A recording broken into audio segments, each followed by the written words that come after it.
Nós estamos felizes, podem sentar, pela presença de cada um de vocês que estão nessa noite aqui na comunidade do Espaço Novo Tempo. Mas também nós estamos felizes hoje porque nós temos um convidado especial. Nós temos aqui o pastor Ivan Saraiva.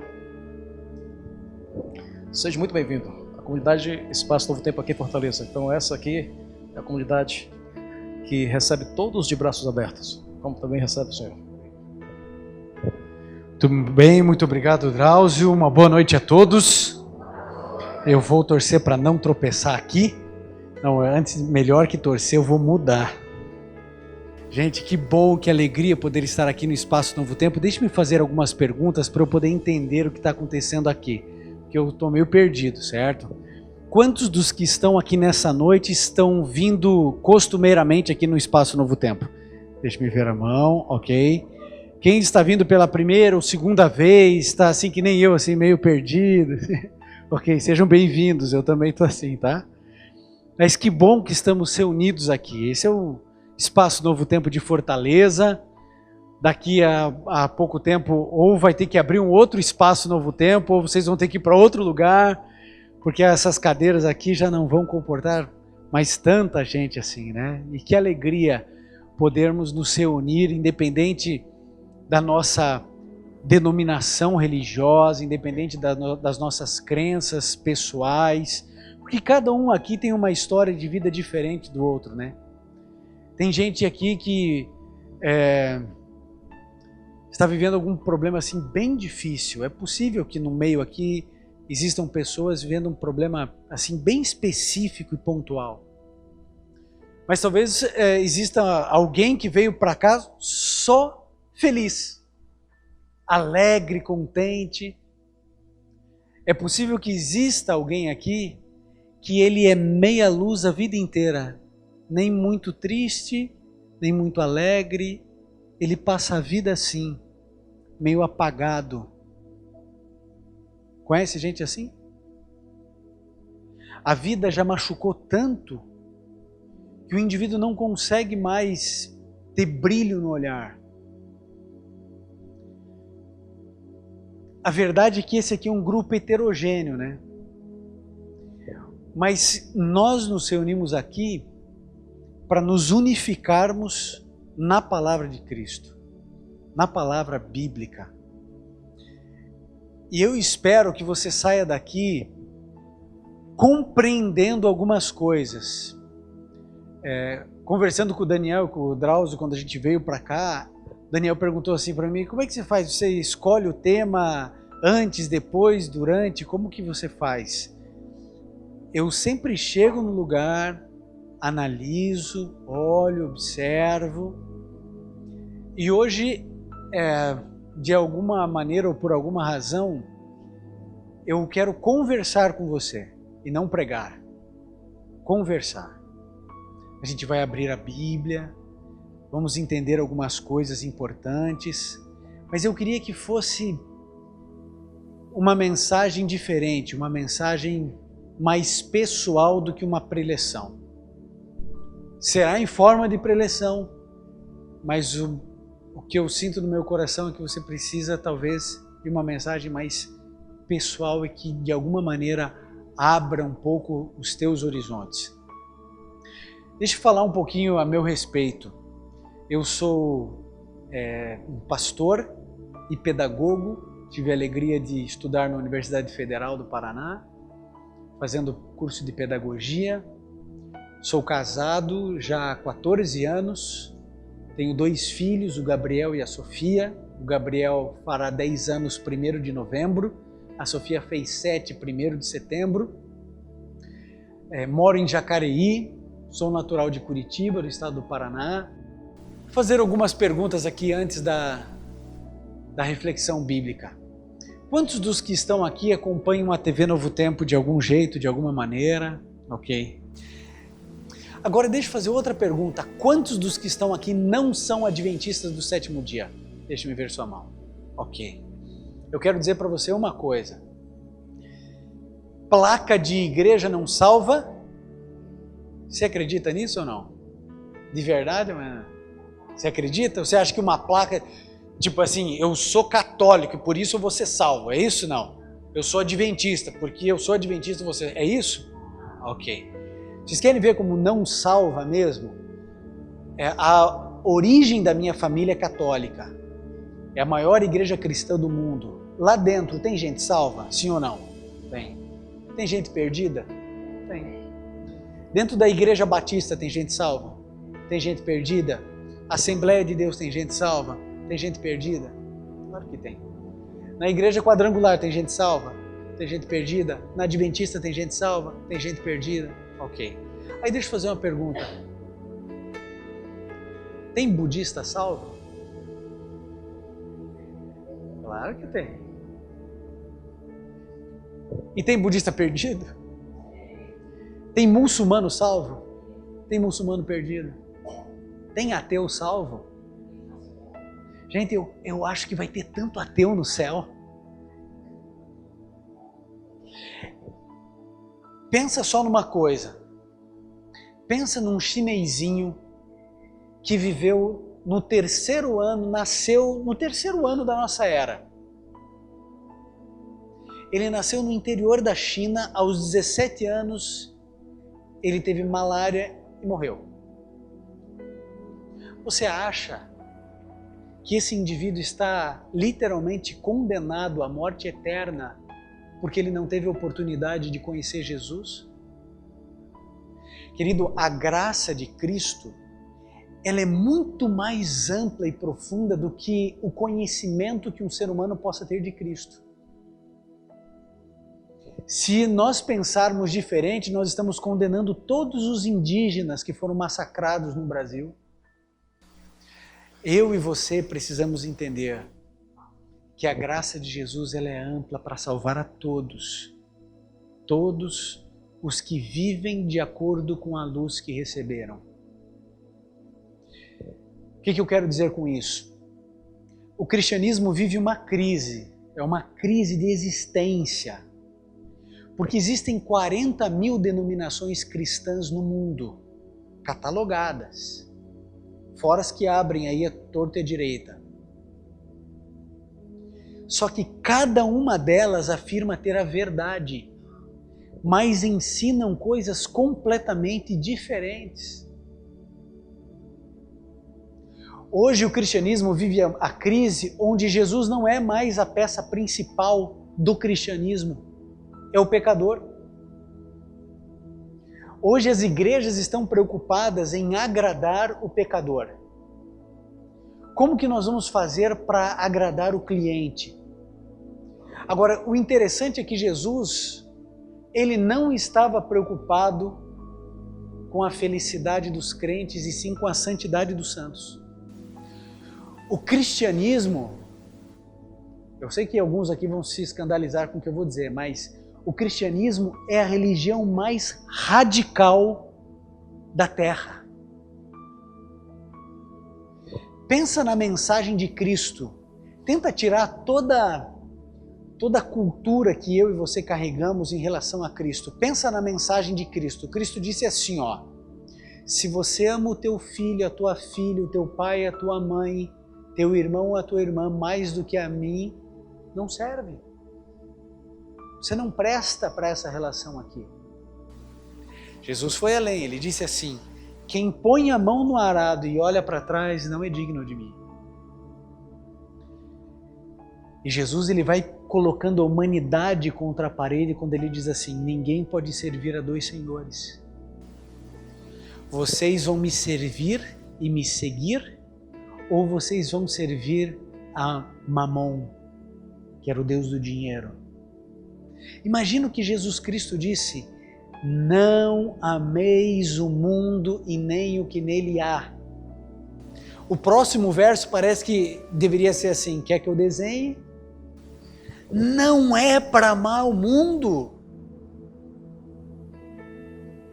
Olha como Jesus era radical. Um jovem rico chegou perto de Jesus e falou assim: como é que eu faço para ir para o céu? Falou assim: guarda os mandamentos.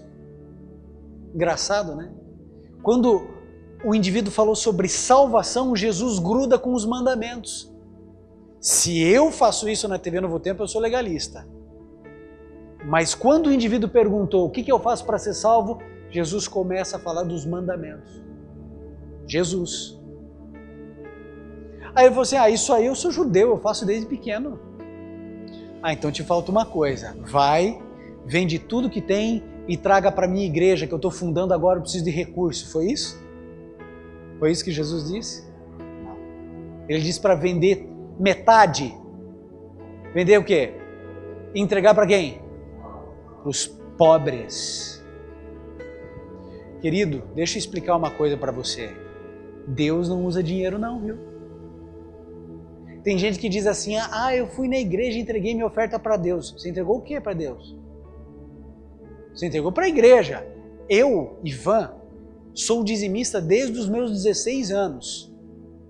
Eu oferto na minha igreja, minha esposa, meus filhos. E sabe para quem eu oferto? Para minha igreja. Porque eu sei que precisa pagar a luz, precisa ter o ar-condicionado, isso aqui custa dinheiro, isso aqui... Eu preciso, assim como a minha família é beneficiada, eu preciso contribuir. Agora, eu não estou dando para Deus. Deus no céu não, Deus não se interessa pelo meu dinheiro. Você acha que Deus precisa do meu dinheiro? Você acha que você materializa a tua fé com dinheiro? Você só pode estar de brincadeira comigo. Deus, sabe que essa compreensão de que a gente dá o melhor para Deus é pagã. Sabe o que a gente entrega para Deus? O que a gente tem de pior, que é o nosso coração. É isso. Isso é adoração. Eu digo assim, Senhor, isso aqui é tudo que eu tenho. Que é esse coração sujo, mau, egoísta, orgulhoso, autossuficiente, presunçoso, é isso aqui. Aí Jesus diz assim, isso é tudo que eu quero. Para purificar aquilo que eu sou e quem eu sou. Jesus... Quando Ele olha para mim e para você, a gente tem uma compreensão diferente, né, da de Deus. A gente pensa assim, que no mundo existem pessoas boas e pessoas más. Aí você pergunta, né, quem são as pessoas boas? O indivíduo fala, eu sou uma boa pessoa, quem mais?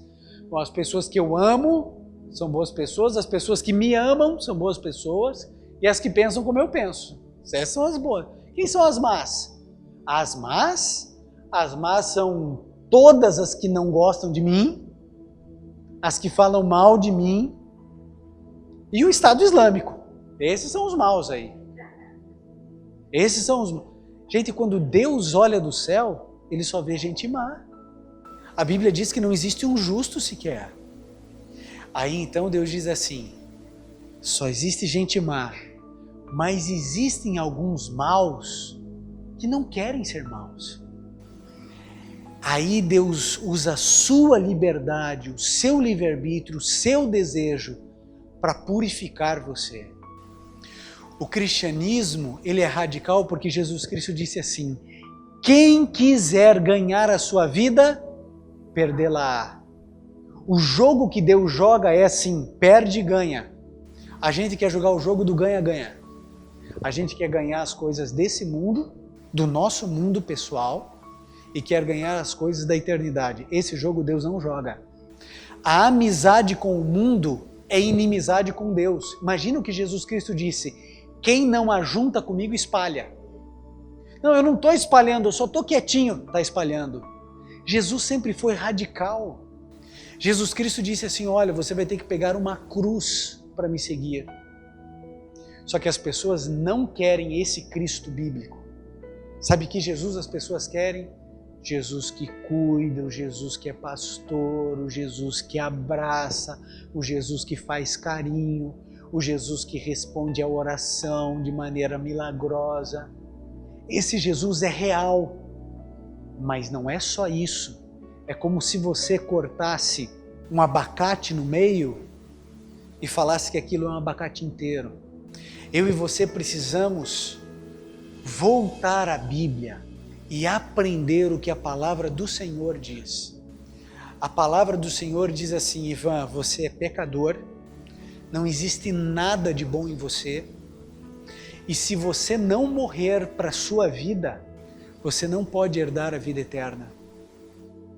Pensa no que Jesus Cristo disse, é melhor você entrar no reino sem um braço, sem uma mão, sem um olho, do que perder. E ele vai além e fala assim, o que adianta você ganhar o mundo inteiro se você perder a sua alma? Vocês entendem que o cristianismo significa, o que é um indivíduo ser um cristão? É um indivíduo que morre para ele e nasce para Cristo, que é o que Paulo disse, já não sou eu quem vivo, Cristo vive em mim. Por que Paulo tinha tanto êxito na pregação do Evangelho? Porque não era ele, era Jesus. Não era ele, era Cristo. Não era ele que vivia mais, era Cristo que vivia. Então as pessoas eram atraídas a Cristo e não a Paulo. Por que hoje as pessoas não se convertem? Sabe por quê? As pessoas não se convertem porque quando elas olham para o Ivan, elas veem um pastor adventista. Ele não vai se converter. As pessoas quando olham para você, olham um católico, olham um batista, olham um protestante, olham um espírita, olham um agnóstico. Elas não conseguem ver Jesus em nós. Eu tive o privilégio de fazer uma cruzada evangelística no Japão. E lá, alguns japoneses, obviamente com tradução, me fizeram a seguinte pergunta. Pergunta não, a colocação. Eles quiseram me mostrar o seguinte, porque, lógico, todo mundo parte do seu pressuposto. Como no Oriente tudo envolve religião, eles diziam assim, como é que você quer que a gente aceite Jesus se foram os cristãos que soltaram as bombas em Hiroshima e Nagasaki? Eu disse para eles assim, olha,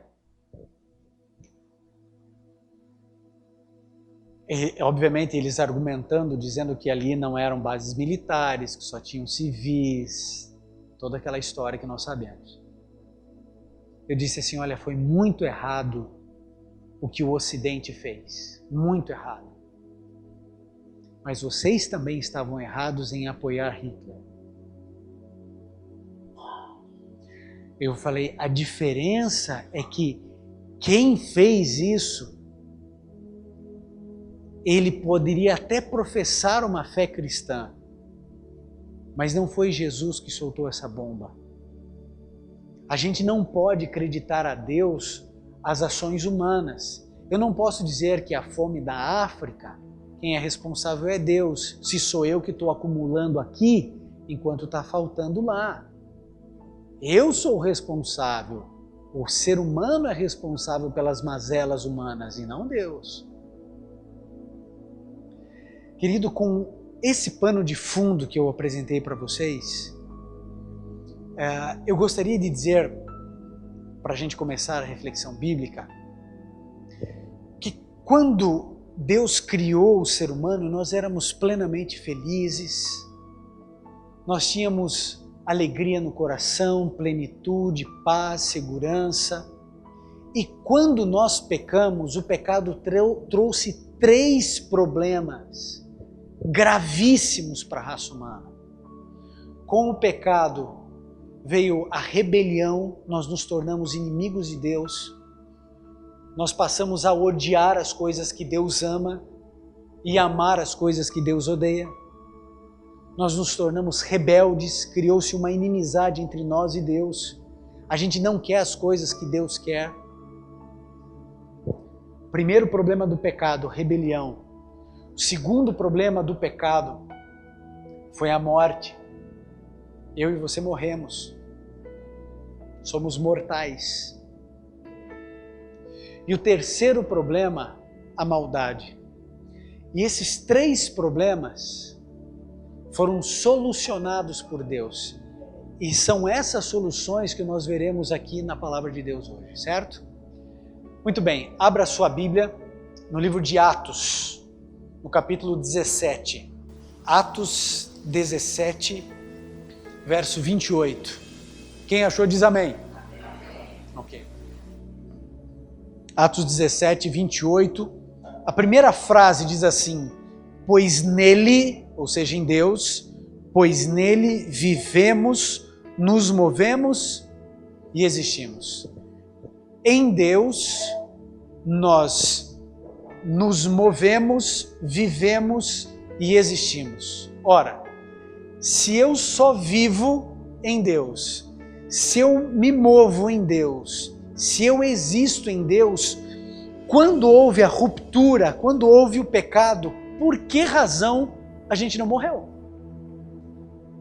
Se eu existo nele, se eu me movo nele, se eu vivo nele e eu não estou mais nele, porque nele não há pecado e eu tenho pecado, logo eu não estou em Deus, por que é que nós não desexistimos? Por que que quando Eva pecou, ela não foi fulminada naquela hora? Ia ser didático, né? Porque ela pegou a fruta, comeu, Adão, morre. Você acha que Adão ia pegar aquela fruta ali? Aqui, ó. Já estava morta. Ia ser didático. Por que que ela não morreu? Podia ter morrido. Ou então ela pegou, ofereceu para Adão, os dois morreram. Bom, o salário do pecado é o quê? Morte. Pecou, tem que morrer. Por que não morreu? Bom, eu quero abrir um parênteses e daí eu vou fechar e vou continuar a linha. Preste atenção na razão pela qual foi tão agressivo o que Eva e Adão fizeram. Deus disse assim: não coma do fruto da árvore da ciência do bem e do mal, porque se você comer, você vai? Ok.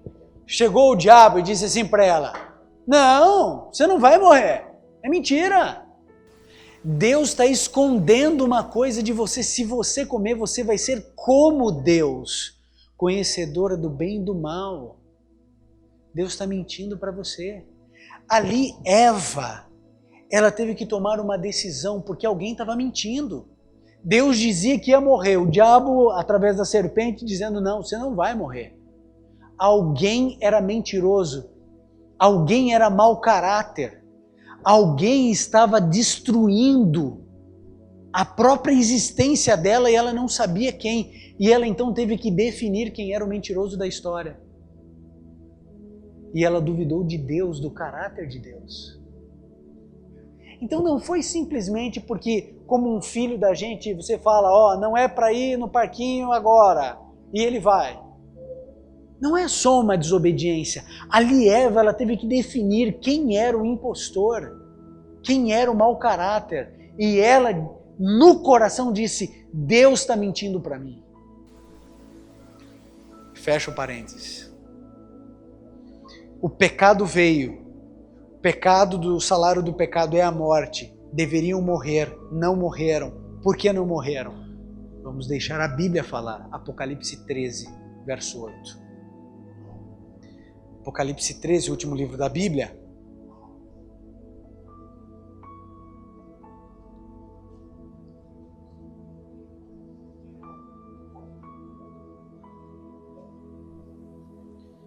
Apocalipse 13, verso 8, eu quero o finalzinho do verso 8, mas a gente vai ler o verso 8 inteiro.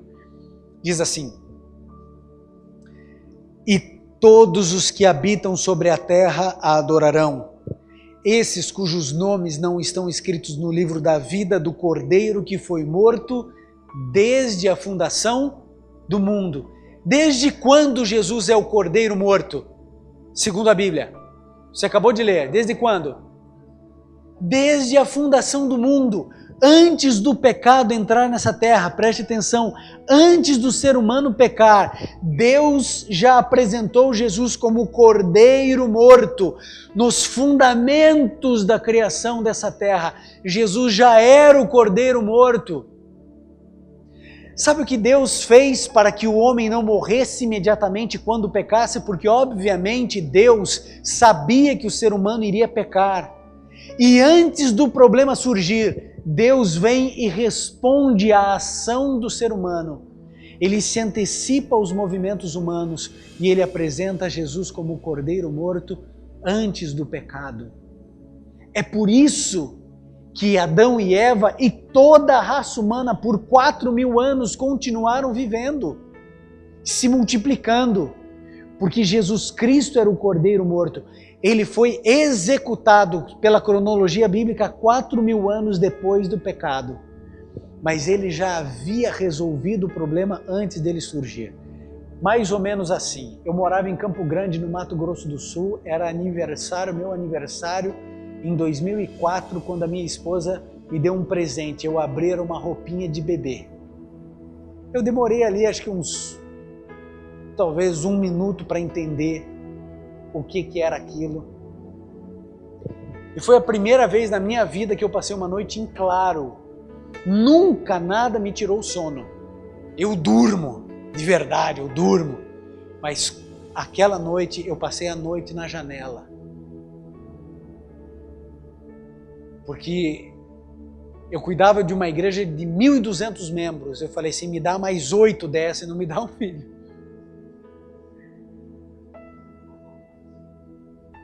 E aí então chegou o problema, né? Você tem que montar um quarto para a criança. E aí chega o problema do berço. Você sabe, aí eu não sabia, mas você tem que comprar o berço, tem que comprar não sei o quê. E eu fui.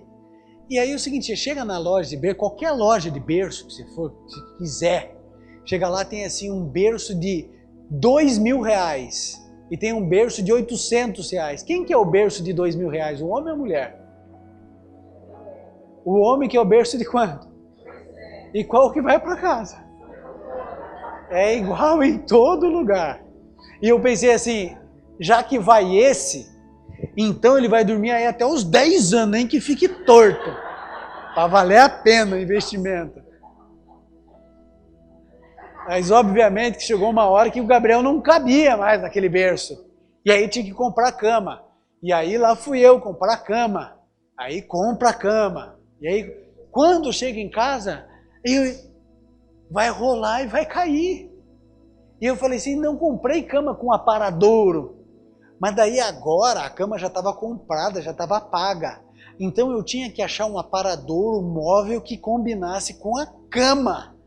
Achei no Rio de Janeiro, eu morava em Campo Grande, Mato Grosso do Sul. No Rio de Janeiro, eles falaram assim, 1 mês chega na sua casa. Em 3 apareceu o negócio lá.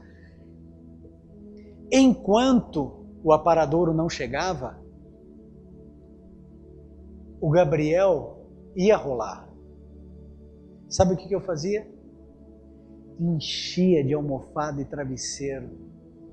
Não era para ele cair, mas se ele caísse, ele seria amparado. O que Deus fez foi encher de travesseiros o nosso mundo. Quando não era para cair, mas se a gente caísse, a gente cairia nos braços de Jesus. Por isso Eva não foi exterminada. Por isso Adão não foi fulminado. Porque antes deles caírem, a solução já havia sido apresentada. Isaías 65 diz assim, antes que clamem, os responderei. Imagine, o que você imagina na tua mente? Que é assim, você hoje vai fazer um pedido de oração. Hoje você pede, aí Deus diz assim, opa, me pediu, a partir de agora eu vou começar a resolver. Antes não. Querido, você acha que Deus não se antecipa às suas orações? Você acha que Deus só começa a agir depois de uma oração? Imagine, o Salmo 139 diz, ainda a palavra não me chegou à boca e tudo, Senhor, conheces. Tu conheces o meu assentar, o meu levantar, conheces todos os meus caminhos. Salmo 139 continua dizendo assim, todos os meus dias foram escritos. Você acha que Deus não sabia que você está vestido da roupa que você está hoje, sentado na cadeira que você está hoje, com o braço? Você acha que Deus não sabia já? Antes de você nascer? Claro que sabia. Agora, o conhecimento futuro de Deus não é causal, ele não causa. Foi você que escolheu a sua roupa, foi você que escolheu sentar onde você está, mas ele já sabia que você, na sua liberdade, escolheria essas coisas. Deus já sabia que o ser humano iria pecar, e por isso ele se antecipa aos movimentos humanos, como ele tem se antecipado aos seus movimentos. Você sabe que daqui a 1 mês vão surgir problemas na sua vida que hoje você não tem. E Deus já há muito tempo está resolvendo um problema que você ainda não tem e que você ainda vai orar. Deus não espera o problema acontecer. Deus se antecipa. Você não faz isso? A gente não compra carro com airbag para não usar. Não é isso? A gente compra e não quer usar. Alguém quer fazer o teste? Não, agora eu vou ver. Não, a gente faz seguro para não usar. Deus se antecipa aos movimentos humanos, e se antecipa aos seus e aos meus. Deus resolve o problema da rebelião, se antecipando aos nossos movimentos, para que o pecado não fosse o fim de tudo, para que a rebelião não fosse o fim de tudo. Mas tinha um problema, a morte. Para a gente entender como Deus resolveu o problema da morte, a gente precisa ir para o começo, para o princípio, Gênesis. Abra sua Bíblia no primeiro livro da Bíblia, Gênesis 1:31. Viu Deus tudo o que tinha feito e que era... O que diz a sua Bíblia? Muito bom. E houve tarde e manhã. Ok. Você percebeu, você se lembra do relato da criação, que Deus vai... E houve tarde e manhã e viu Deus que isso era bom. E viu Deus que isso era bom, que era bom, que era bom, que era bom. No final de tudo, viu Deus que tudo era... O que é melhor, bom ou muito bom? Você se lembra da pré-escola? Tinha lá o bom, muito bom, ótimo, excelente, e ainda tinha umas estrelinhas, lembra disso? Gente, eu me lembro quando eu ganhei minhas estrelinhas, que alegria, que felicidade, estrelinhas raras. Aí eu migrei da pré-escola para a primeira série, na época era a primeira série, né? Aí inventaram uma palavra chamada regular, isso me acompanhou o resto da vida. Tal do regular. Regular. Era tão bom quando era só bom, muito bom. Então, você concorda comigo? Bom, muito bom é melhor que bom? Ótimo, melhor que muito bom? Excelente, melhor que ótimo? E assim, é uma gradação. Vocês conseguem ver que o autor aqui de Gênesis, ele está dizendo que o conjunto da obra é melhor do que as partes? Bom, e que tudo era muito bom? Conseguem ver isso? Ok. Deixa eu fazer uma outra pergunta agora para você. Será que Deus, sendo um ser perfeito, criando um planeta perfeito, não poderia avaliar um pouco melhor a sua criação? Quero dizer o seguinte, por que Moisés aqui ele não pega e não diz assim, e viu Deus que tudo era extraordinário, estrelinha, por que só muito bom? Será que é só uma questão linguística? Ou será que Deus tem alguma coisa para dizer para você e para mim aqui? Você reparou que em Gênesis é sempre assim, tarde, manhã, tarde, manhã, tarde, manhã? Por que não manhã e tarde, manhã e tarde? Por que tarde e manhã? Porque biblicamente o dia começa com a parte escura. É uma coisa óbvia, lógica, fenomenológica, é só você olhar. Quando que o dia acaba? Quando a luz vai embora, o dia acabou. Logo o outro dia começou. Essa história de você começar um dia no meio da madrugada, meia-noite, ele tem sentido dentro de uma globalização. Mas se você olhar assim fisicamente, logicamente, pelas leis da natureza, não tem sentido você começar um dia meia-noite. Virou dia. Como assim? É meia-noite. Como é que um dia termina e começa à meia-noite? Biblicamente sempre é assim.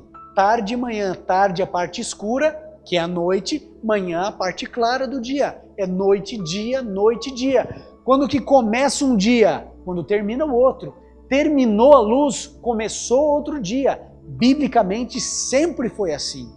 Agora, você reparou que existe noite e dia? Aqui em Fortaleza acontece esse mesmo fenômeno? Tem noite e tem dia aqui? Sempre.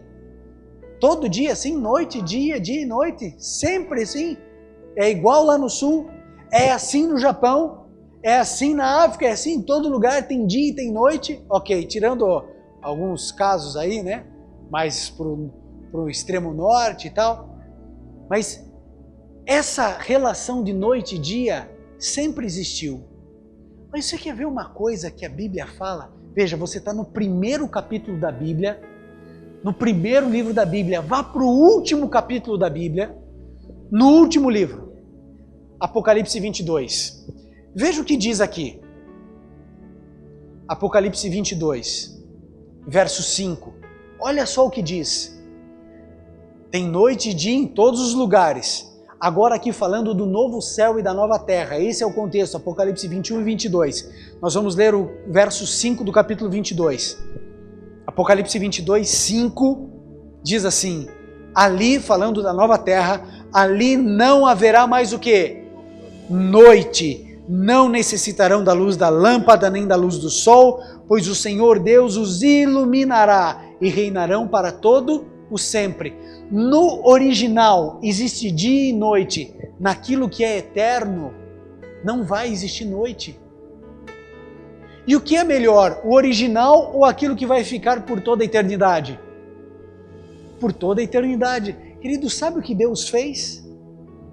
Deus se antecipa ao movimento humano e como Ele sabe que a morte entraria nesse lugar, Ele faz desse planeta um planeta provisório.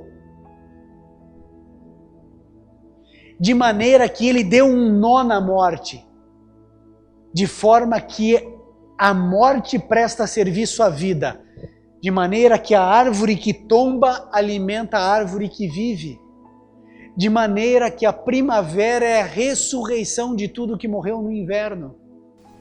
Querido, eu e você somos salvos e teremos vida eterna através da morte de Jesus. A morte que era para nos destruir, que era para nos acabar, ela presta serviço à vida.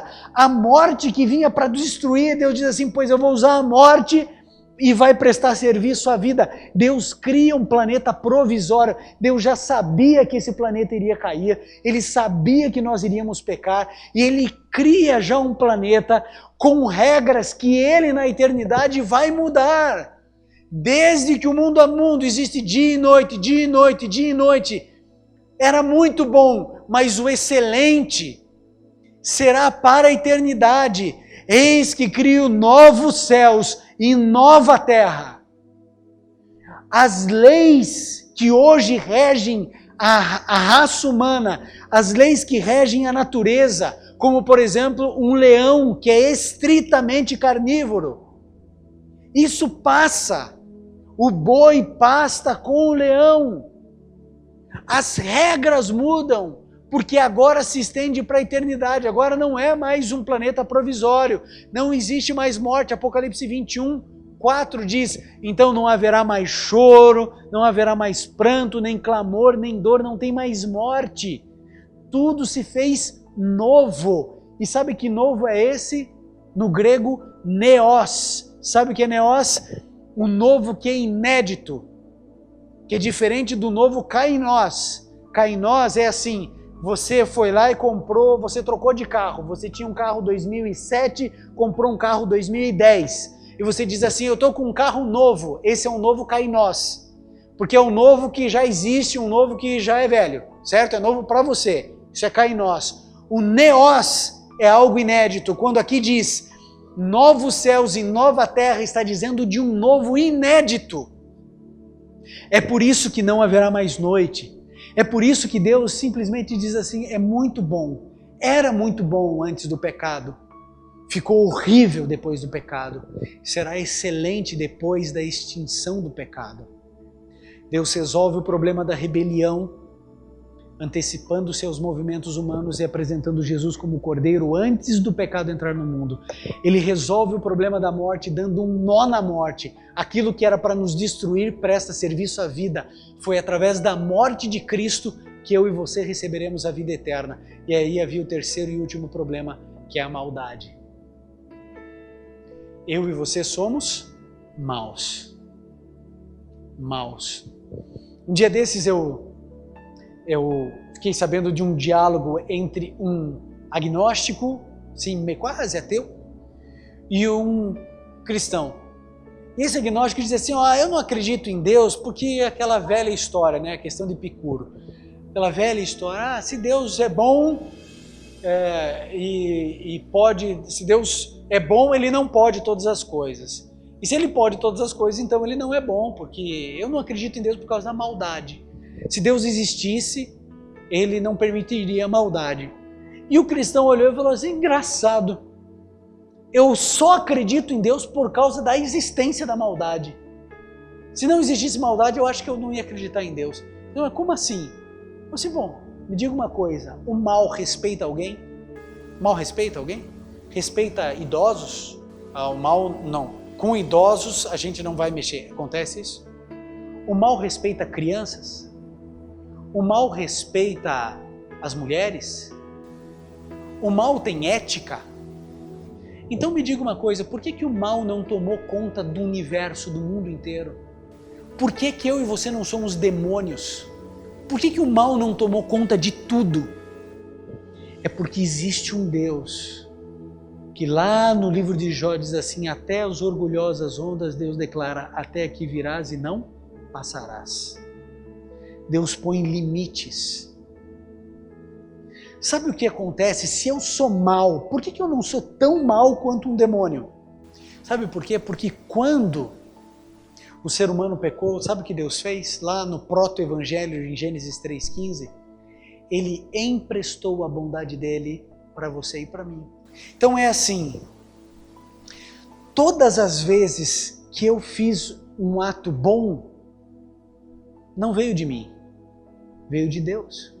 É por isso que as minhas obras não são meritórias para a salvação, porque a obra boa que eu faço não me pertence, pertence a Cristo, porque em mim não existe bem algum.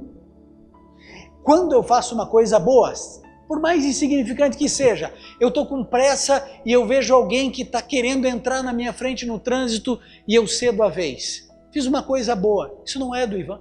Eu não posso me gloriar nisso, porque isso não me pertence, pertence a Cristo. Quando você faz um ato bom, você não me impressiona. Eu me impressiono com Cristo agindo em você.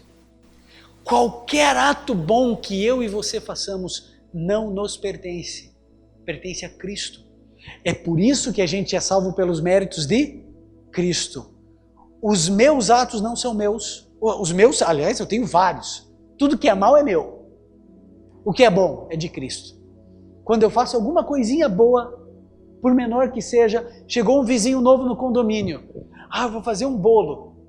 Aí, não eu, né? Porque se eu for fazer, a mulher vai pensar assim, ele está me expulsando do condomínio. Mas eu estou dizendo assim, né?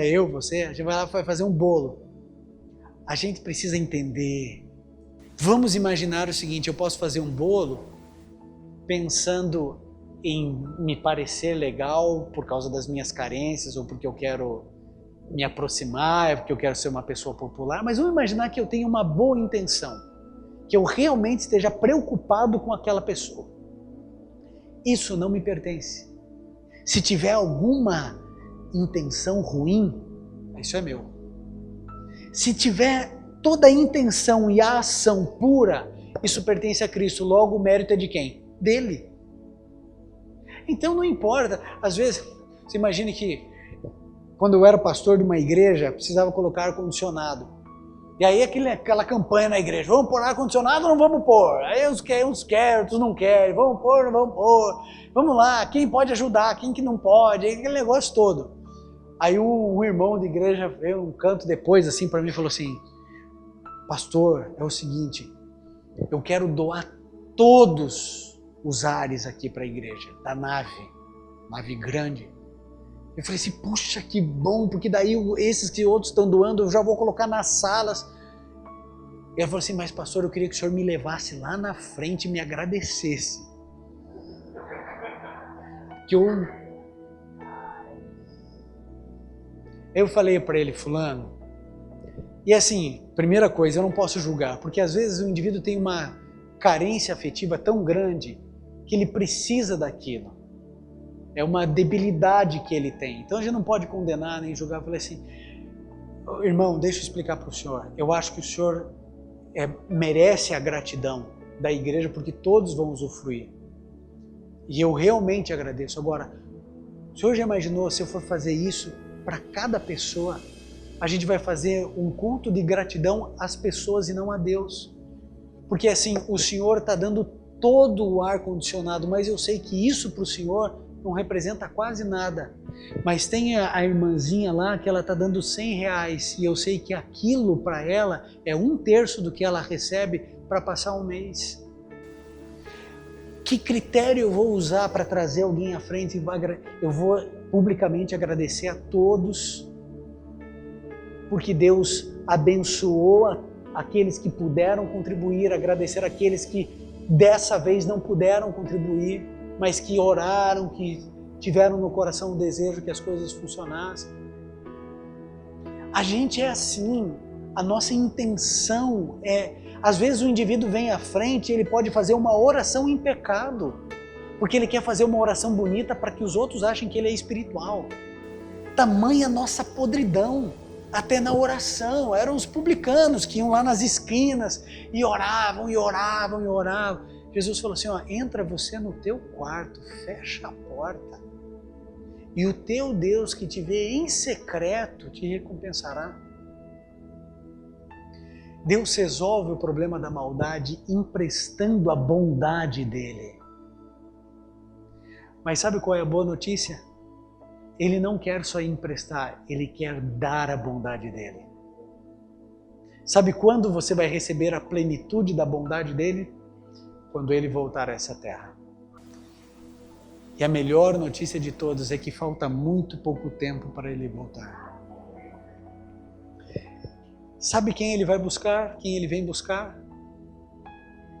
Pecador, miserável, indignos, os órfãos, os desprezados, os desvalorizados, os desconsiderados, aqueles que ninguém deu valor e que eram pessoas más também, mas que diziam assim, Senhor, eu não quero ser quem eu sou. É a oração de Davi no Salmo 51, Senhor, cria em mim um novo coração. E depois no Salmo 139, quando ele diz assim, vê se há em mim algum caminho mau. Se eu estou errando em alguma coisa, me conduz no caminho eterno. É esse tipo de gente que Deus vem buscar. Sabe por quê? Porque aqui só tem pecador. Ele só pode buscar pecador. Por que uns ele busca e outros ele não pode buscar? Porque tinha gente que assim, que olhou a derrota de Adão e disse assim, Senhor, eu não sou culpado pela morte de Adão, pelo erro de Adão. Eu não nasci, eu não pedi para nascer nesse mundo de pecado. Agora, é verdade isso. Você não é culpado pela decisão de Adão. Por outro lado, você não é responsável pela vitória de Cristo. Eu e você não temos parte alguma na vitória de Jesus. Ele pisou o lagar sozinho. Ele venceu sozinho o mal, o pecado. Ele venceu tudo. Venceu o inferno, venceu os demônios, venceu os romanos, venceu tudo. Sozinho. Ou seja, eu não tenho culpa por aquilo que Adão fez. Eu não tenho mérito por aquilo que Cristo fez. E eu estou aqui. Aí Deus diz assim, escolhe. E você quer a escolha de Adão ou você quer a escolha de Jesus? Escolhe o que você quer. Escolhe. Hoje, você tem a oportunidade de escolher o que você quer. Só que eu vou dizer uma coisa para você. Jesus Cristo lá em Mateus, capítulo 6, no capítulo 7, sabe o que Jesus Cristo diz? Ele diz assim, que existe uma porta que é muito estreita. São poucos os que a encontram e são poucos os que entram por ela. O caminho do cristianismo é um caminho duro, é um caminho que sangra os pés, é um caminho onde a gente vai sofrendo, mas é o único caminho. O único caminho. Jesus nunca prometeu que seria fácil, mas ele jurou que o final valeria a pena. Ele empenhou seu sangue dizendo, vá nesse caminho que rasga a tua carne, porque esse caminho vai te levar para a vida eterna. Só que tudo, querido, depende de você e depende de mim. Eu termino contando para vocês o seguinte, eu recebi, minha esposa me mandou uma historinha curta de uma garotinha, uma menininha que recebeu 2 maçãs. E ela ficou muito feliz com as 2 maçãs, mas muito feliz. Quando eu li, eu falei assim, mas que criança hoje em dia que fica tão feliz com 2 maçãs? Eu vou dar 2 maçãs para a Sofia e quero ver. Nem se for maçã do amor. Mas a história diz que a menina ficou muito contente com 2 maçãs. E a mãe viu uma oportunidade de ensinar uma boa lição para a filha. E disse assim: filha, você ganhou 2 maçãs. E a menininha: ganhei. Nossa, você ganhou 2 maçãs e você é uma só. Ela disse: é. E você reparou que você ganhou 2 maçãs e nós 2 somos 2? Eu reparei. E devem estar maravilhosas essas maçãs, né? Devem estar gostosas. Ela falou: deliciosas, mamãe. E são bonitas, né? Ela falou assim: mamãe, eu nunca vi maçãs tão bonitas quanto estas. E a menininha não estava entendendo o que a mãe queria. E a mamãe foi um pouquinho mais assertiva e ela disse assim: filhinha, você dá uma maçã para a mamãe? A menina se espantou, não esperava aquilo. Pegou uma maçã e mordeu. A mãe achou estranho, ela pegou a outra maçã e mordeu. E a mãe estava pronta para dar uma bronca nela quando ela disse assim: toma, mãe, essa aqui está mais doce. O que Jesus Cristo veio fazer aqui foi oferecer para você a maçã mais doce. A maçã desse mundo está envenenada. A gente já provou dela. Eva mordeu o fruto e os nossos dentes ainda doem.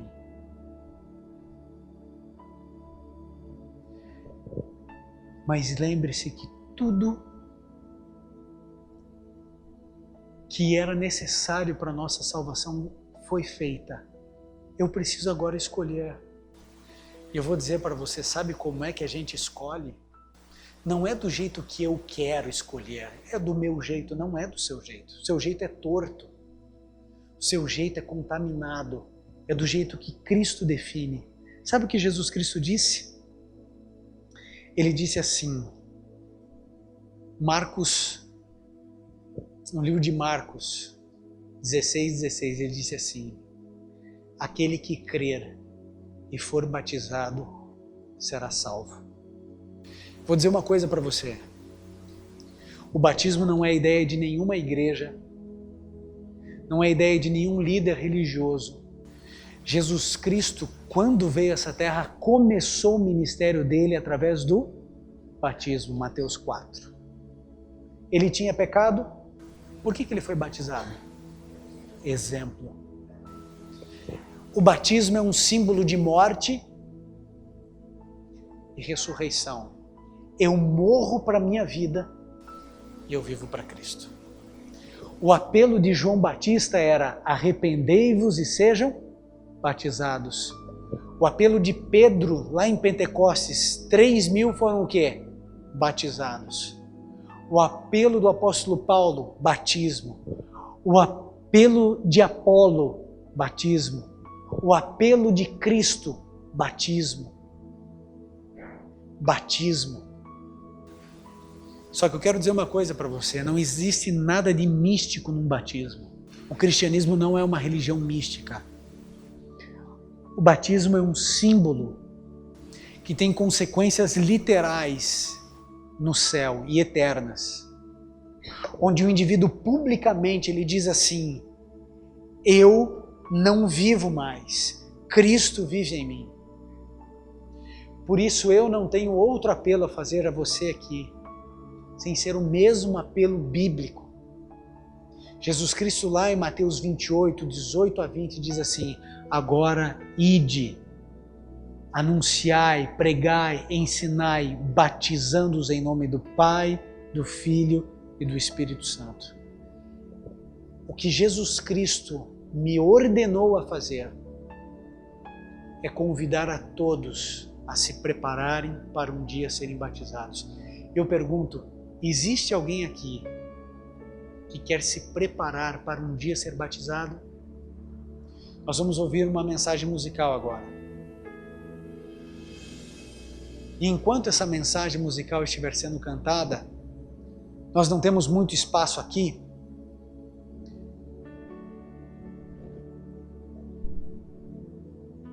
Mas eu gostaria que você viesse aqui à frente. Se você quer se preparar para um dia ser batizado. Porque eu quero orar por você, por essa decisão e pela sua família. E eu pergunto, quem será o primeiro homem, a primeira mulher a se levantar e tomar essa decisão de se preparar para um dia ser batizado como Jesus ordenou? Quem será o primeiro homem, a primeira mulher a tomar essa decisão nessa noite? Onde está você? Você precisa tomar essa decisão? Que Deus abençoe você. Pode vir aqui. Aqui está a primeira mulher. Onde está o primeiro homem a tomar essa decisão? Que Deus lhe abençoe. Deus abençoe você. Onde está o primeiro homem? As mulheres estão vindo. Onde está o primeiro homem? Deus abençoe vocês. Deus abençoe. Enquanto a música estiver sendo cantada, eu vou estar orando para que você levante e tome a sua decisão. Que Deus te abençoe.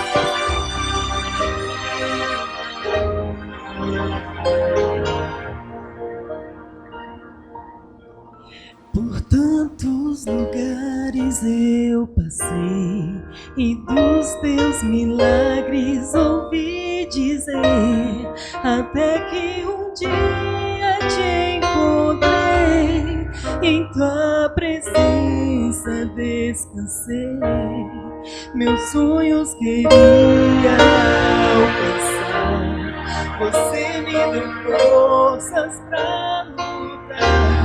Enquanto as pessoas não acreditavam, recebi o melhor que havia em mim. Entrego a ti a minha vida, Senhor. Entrego a ti tudo que sou. Como viver sem teu amor? Renova meu ser e faz de mim um vaso novo. Quebra e molda meu interior. Dá-me um novo coração. Sei que tens o melhor pra mim.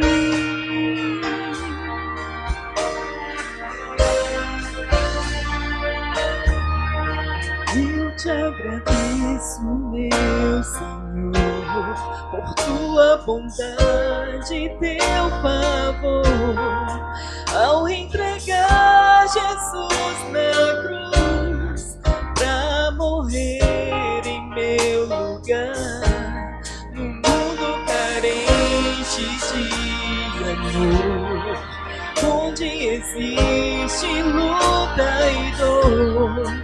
Eu quero ser a tua voz, levando paz aos corações. Entrego a ti a minha vida, Senhor. Entrego a ti tudo que sou. Como viver sem teu amor? Renova meu ser e faz de mim um vaso novo. Quebra e molda meu interior. Dá-me um novo coração. Sei que tens o melhor pra mim. Entrego a ti a minha vida, Senhor. Entrego a ti tudo que sou. Como viver sem teu amor? Renova meu ser e faz de mim um vaso novo. Quebra e molda meu interior.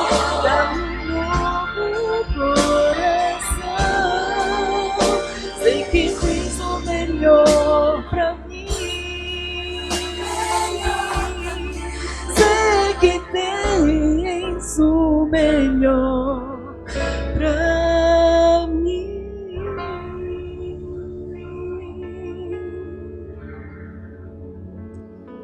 Queridos, Deus tem o melhor para você e para mim. O melhor. Deus entregou o que Ele tinha de melhor, que era o seu Filho. Ele tem uma vida eterna para dar para você e para mim. Eu quero orar por você, pela sua decisão de se preparar para um dia você cumprir a ordem de Cristo. Nem todo aquele que me diz Senhor, Senhor, entrará no reino dos céus, mas aquele que faz a vontade do meu Pai, disse Jesus. Que o dia que o seu batismo chegar, que ele chegue junto com a plenitude de Jesus na sua vida, no seu lar, na sua casa, na sua família.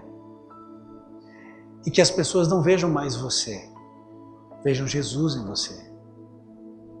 Que as pessoas vejam no seu olhar uma cruz. Nessa cruz que nela pingue sangue.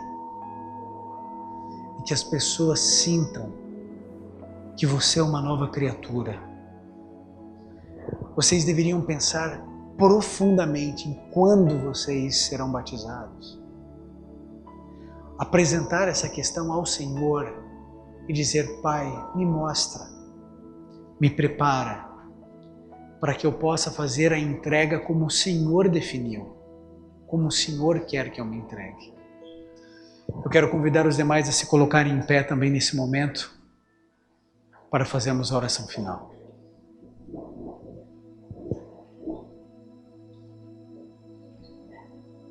Querido Pai, eu quero te agradecer, juntamente com os meus irmãos, pelas decisões tomadas aqui nessa noite. Nós te agradecemos, Pai, porque a Tua palavra é sempre simples e clara. Problemas tão complexos, a rebelião, a morte, a maldade, o Senhor se antecipou aos nossos erros e nos salvou antes mesmo de precisarmos de socorro. E aqui estão alguns dos Teus filhos que se levantaram tomando uma decisão. Eles querem se preparar para um dia serem batizados. Alguns já conhecem mais a Tua palavra, outros menos, mas que o Senhor ajude a cada um para que eles possam efetivar a decisão pela qual se levantaram e vieram aqui à frente. Salve-os para o Teu reino, a eles, a seus familiares, que possam, ó Deus, serem alcançados pela mesma esperança que hoje inunda e preenche o nosso coração.